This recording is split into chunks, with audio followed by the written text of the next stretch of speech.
What's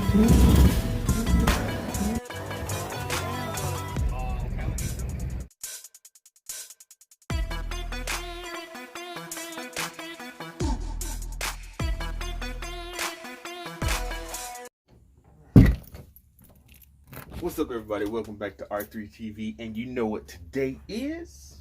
Today is a new day. Not going to do too much talking, but I'm just going to let you guys know what's kind of going on. I did a leak down test just as is, the car just sitting cold. What I'm going to do is put everything back together first and do an official leak down test, let the car warm up and idle, get some heat through it, and then do a leak down test. So I'm about to get a valve adjustment tool, adjust the valves, kind of get everything right, then do a leak down test so I can get some official numbers, and we will see where we have to go from here with the CB7, because I want to get it done. You guys want to see me get it done and stop working on the same thing over and over, because I'm tired of working on the same thing over and over. I'm ready to drive the freaking car, make some good fun videos instead of working on the thing. So you guys stay tuned and let's see what we get in today. A store full of tools. It like literally doesn't get any better than this. I think I want some more air tools. That's really what I need. Alright guys, I got a few packages in the mail, so I'm going to go ahead and open them up. I kind of opened some of them up, but I haven't looked at it. I'm just going to see what we got in the mail so far for the car. Alright, we got... Oh, these are, I went ahead and bought studs and nuts for the exhaust manifold, because I was tired of looking for the screws. Here is, oh, this is manual transmission fluid, just genuine Honda.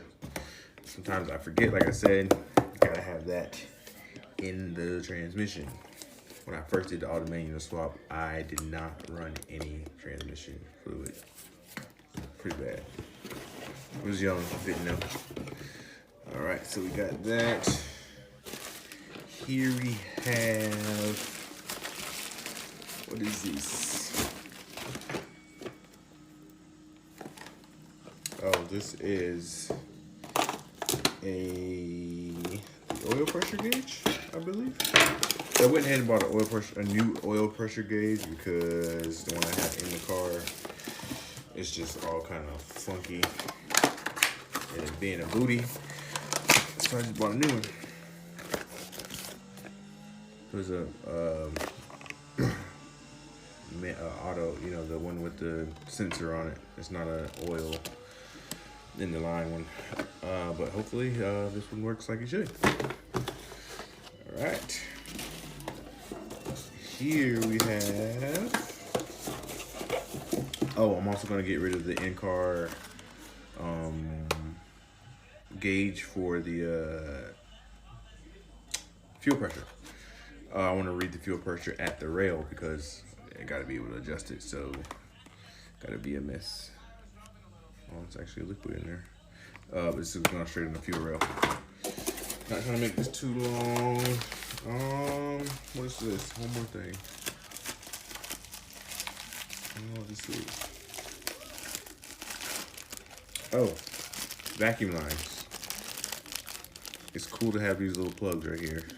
Any vacuum lines, of course, when you do swaps, these can plug up all the empty holes. So, yeah. All right, that's it. Let's keep moving on. All right, guys, I went ahead and put my axle in. It's got a AutoZone axle because of the warranty. I went ahead and got the passenger side in, and since I already had the suspension kind of taken apart, I figured it was a good time to go ahead and throw on the new ground control and Coney suspension. So I got everything together, got it kind of adjusted. I do want to get some new top hats because I want them to look a little better in the engine bay up here, but this will work for now. Kind of adjusted it a little bit. So yeah, I'm gonna throw these on as well as the axle is in, and we'll see if the car will move under its own smoking power. Yeah, buddy. Finally got some ground control suspension going on. Only thing that's super ugly is this rotor now, since it's been sitting out in the rain. But yeah, pretty excited to get my suspension finally on the car. Yes, sir.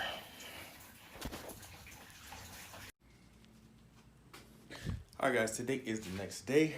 I am in the backyard with the car. Been doing a little organizing.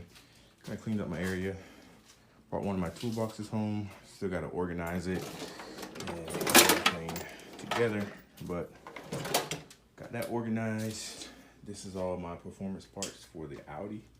New turbos, manifolds, so that's going to be coming soon. After this baby is good. So what I'm going to do now is put my half shaft in. And the one axle, and like I was saying, this is the axle that came apart. The driver side axle, yeah. So I'm just gonna throw the passenger, the half shaft, and put in my bolts here, so it can stop smoking and being all loud and not running right. And there's oil right here. Where is that from? Who knows? Anyway, then I'm gonna hook up my gauges, and we should make some good progress. So that's what's on the agenda for today. I'm not gonna really record me doing all that. Just gonna show us when it's done. Show it when it's done. All right, so I got the manifold off again. Thank God I went V-man because that was super easy. But I think we got a little problem here, kind of a problem I was having last time with smoke. As you can see inside the cylinder, there's tons of oil in each cylinder. And I'm pretty sure that is blow-by from that big ring gap that I have in there. So I bought a leak down tester, and I'm gonna see how much is leaking past these rings, because it's obviously why I'm getting that smoke when I'm starting up. It's running good, it's just I don't know what I need to do about the blow-by. I do not want to tear this engine apart again and change the piston rings, blah blah blah blah blah blah. So yeah, we'll see.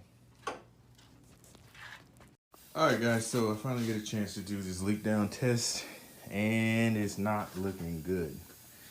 So as you can see, the pressure here is, let's just say 70, it's like 65.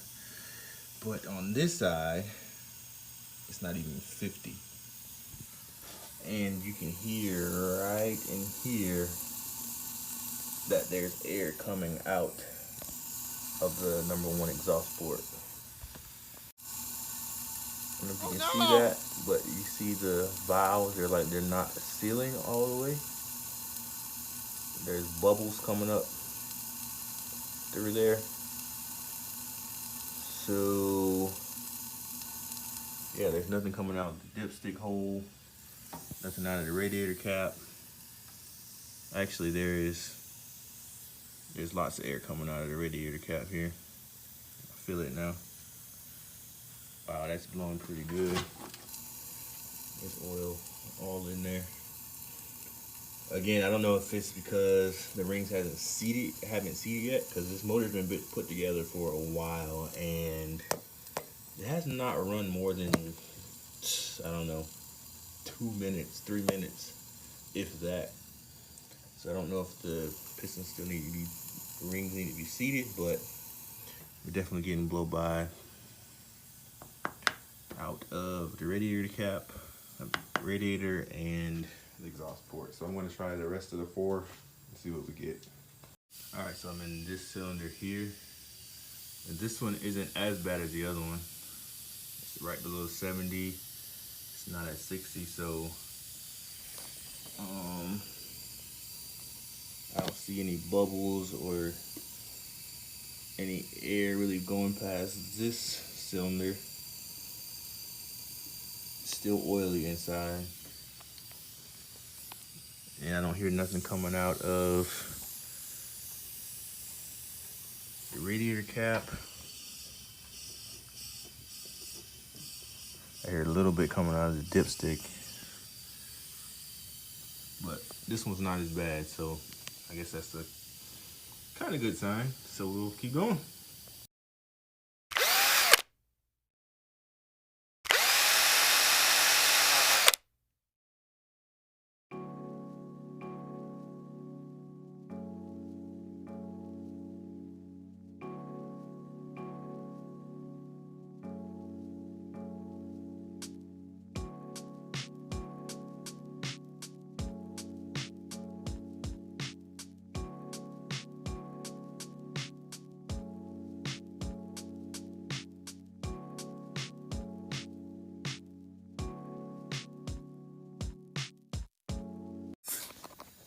All right, definitely coming out of the intake. When I cover up this hole, when I cover up the throttle body and this open hole, let me see if you can hear it.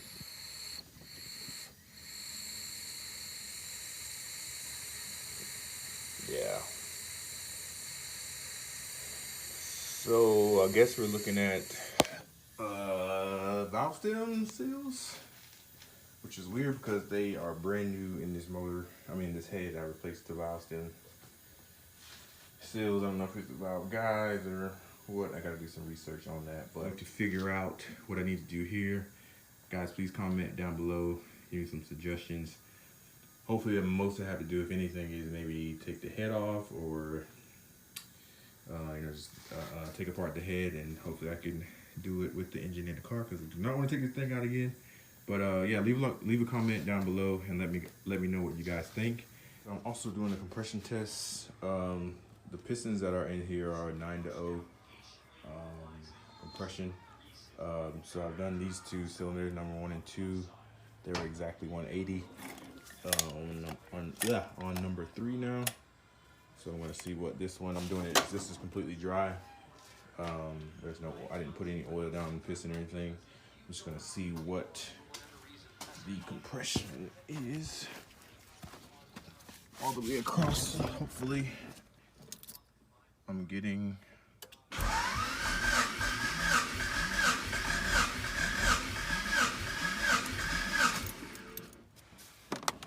it should be good.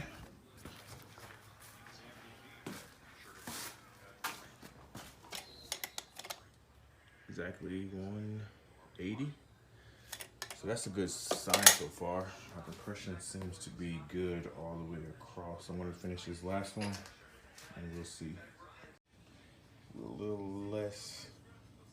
It's about 170, 165, something like that. Still not out of spec, so compression looks good. What I'm thinking is, I got a tip from another YouTuber, AJ Imports. I think my oil pressure to the turbo is too high. I had the balance shaft removed, I have the plugs in, so I know that shot my oil pressure up. And I'm getting that straight from the block, probably 90, 80 PSI straight to this ball bearing turbo. So I think that's where all the smoke is really coming from, and that oil pressure is blowing back through the seals and through the exhaust and causing smoke. So I just bought an oil restrictor. I'm gonna try to keep this around, ball bearing should be around 40 PSI. So I'm gonna try that. Bought a new oil pressure gauge, but for some reason it's not reading correctly. So I'm gonna mess with that a little bit. So good to know my compression is pretty good for now. So we'll keep moving from here. So got the tires back on, I put everything back together because I know I'm waiting on my oil restrictor, but I want to make sure the car can move under its own power.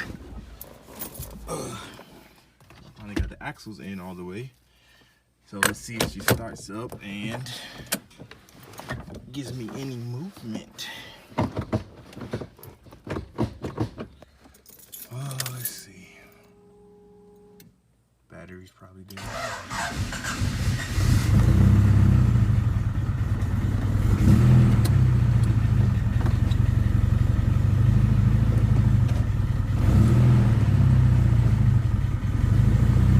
so I get nothing when I put it in gear.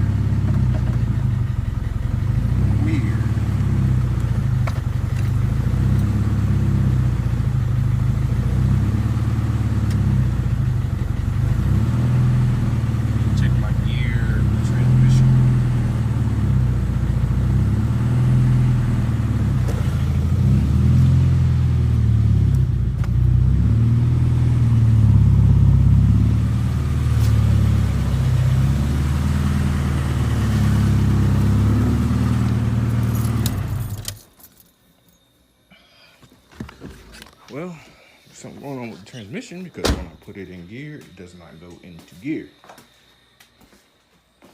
which is really weird. I have the